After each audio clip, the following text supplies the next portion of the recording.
So good day to everyone. I hope that all of you are safe and well. And now I would like to ask you to stop for the moment and to look around yourselves and to see what could you notice? What surrounds you? Could it be the light or light energy? No matter if it comes from daily or artificial light.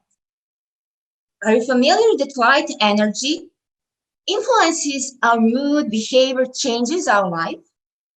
Have you ever wondered, could we use the source of the light energy in the treatment of different oral diseases and infections? And could the light energy be used against pathogens, reducing antibiotics consumption? And my answer is yes. And I found the source of light energy in photodynamic therapy. And now I would like to introduce myself. My name is Dragana Rakasevic. I come from Serbia. And I would like to share with you my findings to results of my study and how we could use photodynamic therapy.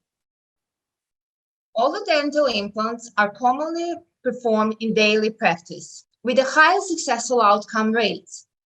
Complications that affect these implants could happen. Nowadays, we are facing and dealing with a huge problem, and it is mostly biological complication, presenting not only functional, but also aesthetic problem. And this biological complication is known as peri-implantitis as a part of peri-implant diseases. And in 2017, peri-implant diseases were classified according affected tissue into peri-implant health, peri-mucositis, and for us, very important, peri-implantitis, which is defined as inflammatory reaction